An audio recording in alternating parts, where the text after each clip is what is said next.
Now I am going to teach chapter 2 The Selfish Giant. Long time ago there was a selfish giant.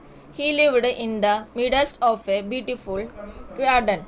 It was a large, lovely garden with soft green grass. There was beautiful flowers like stars and cherry trees. Bees buzzed and birds sang all day long. All the children wanted to go to the garden, but they could not. The giant was very selfish. He don't like that anybody enter his garden. One day, the giant went to visit a friend and stayed with him for a very long time. When he came, he saw the children playing in his garden. "What are you doing here?" he cried in deep and harsh voice. The children ran away in fear. "My garden is only mine," said the giant, "and I will allow nobody to play in it but myself." So he built a high wall all around it and put up a notice board.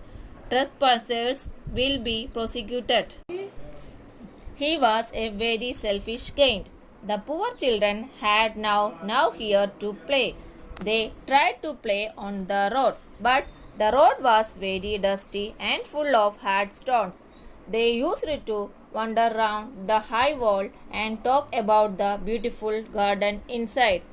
Then the spring came, and all over the country there were little blossoms and little birds. Only in the garden of the selfish giant it was still winter.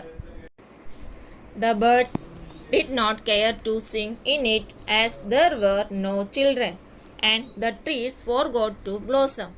The giant felt worried and puzzled. "I cannot understand why the spring is so late in coming," said the selfish giant, as he sat at the window and looked out at his cold white garden. "I hope there will be a change in the weather." One morning, the giant was lying awake in bed when he heard some lovely music.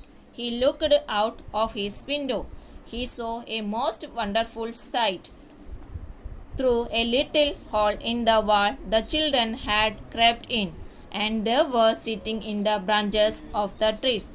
And with them, spring finally come in Giant Garden too.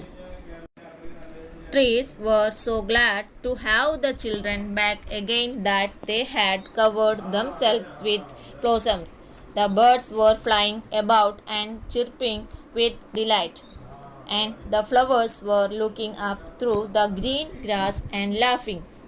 It was a lovely scene. As the giant looked out, his heart melted.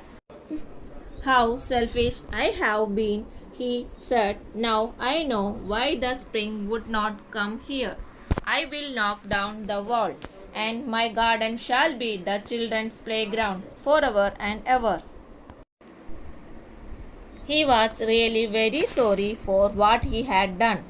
So he crept downstairs and opened the front door quite softly and went out into the garden.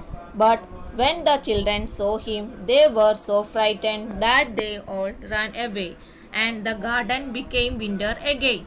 Only the little boy did not run. He was not able to run, so he started crying.